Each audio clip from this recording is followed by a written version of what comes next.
Actor and author Kirk drew an overflow crowd, and I'm talking thousands of people, at the Indianapolis Public Library yesterday to hear him read his new Christian-themed kids' book, As You Grow. But it took persistence to make this happen, folks.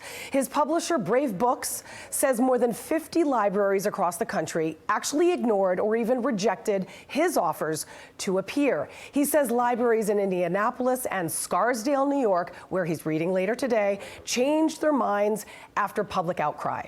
Now, the libraries are pushing back against that notion. They say that he is welcome, but the good news is he's getting to hold his readings, but not without a fight. Kirk's book, As You Grow, teaches, quote, the biblical truths of the fruit of the Spirit, and Kirk is here to talk about it with us. This has been quite a battle. You would never imagine that you'd be in for the battle of your life because you wrote a children's book. First of all, tell us about your children's book, and then we'll talk about the fight and the resistance that you were met with it. Well, the book is called As You Grow, and I've partnered with Brave Books to write this about biblical wisdom and the fruit of the Spirit, which is love, joy, kindness, gentleness, faithfulness, self-control. And I wanted to do a story hour at public libraries across America, and we were denied by over 50 woke libraries who have also hosted drag queen story hours for toddlers. Yes, that is right. Brave Books, by the way, as you probably have all have heard, I did Fiona's Fantastical for it, also on bravebooks.com. So both of our books, so we're co-authors on separate books. But anyway, when you basically tried to get into a couple of these libraries, not only were you met with resistance, you actually had to threaten legal action, which is crazy. That's right. We asked for a story hour, just like others have done story hours, and these libraries said they were not interested and that their communities were not interested. And it wasn't until I published a public letter asking them to reconsider, and then mentioning the fact that we have constitutional rights. In fact, I have my copy of the Constitution right here, that I will assert in court that they reversed course. And, you know, yesterday just told the whole story in Indianapolis. The community showed up in record numbers. More people showed up for this book reading than any other event in the 137-year history of the library. Which this is really speaking volumes, not only about conservative suppression in this country, but about that need of those people that are being suppressed, those conservatives, those Christians that really want a storybook hour. They don't want to go and listen to drag queens read to their 18-month-olds. Okay, let's talk about Scarsdale Library here in Westchester, because I have to read their comment about how you guys basically had said, Brave Book had said that they basically reversed their invitation.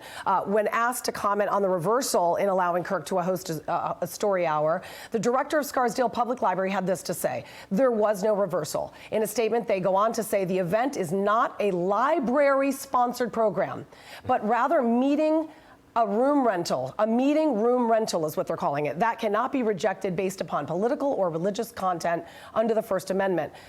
First of all, it was not a sponsored event. Brave never asked the library to sponsor their event. In fact, we've got the original email, Scarsdale Library. Let's put it up on the screen. We would love to schedule a story hour for Mr. Cameron's book, where we read As You Grow and speak to families about following the wisdom of the Bible, as well as discussing the harmful effects of woke ideologies, specifically CRT and the transgender agenda. So nowhere in that email are we asking Scarsdale Library to sponsor an event. So that is fake news right there.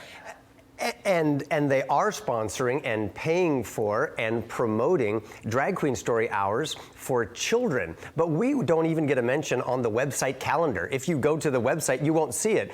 They do tell you that there's a Play-Doh play date going on today, but in Scarsdale, we will be there and we expect record numbers. Yeah, I'm on the scarsdalelibrary.org website right now, and it actually is featuring the Drag Queen Story Hour. It happened back in June of 2022. It's still on their website. The demographic is 18 to 24-month-olds. I'm not making this up. And anyone over the age of 10 may be left alone without a parent.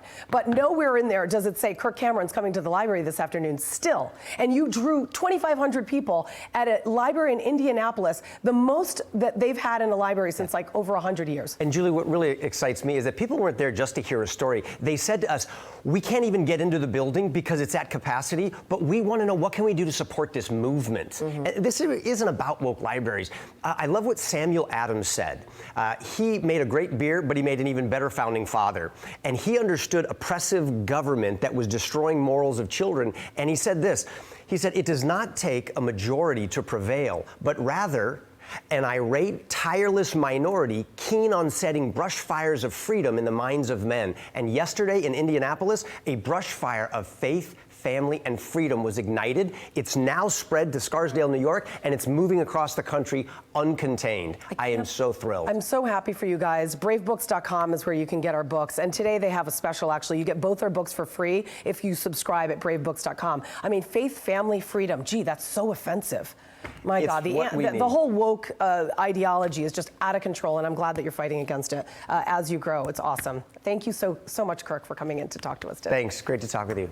I'm Steve Doocy. I'm Brian Kilmeade. And I'm Ainsley Earhart. And click here to subscribe to the Fox News YouTube page to catch our hottest interviews and most compelling analysis.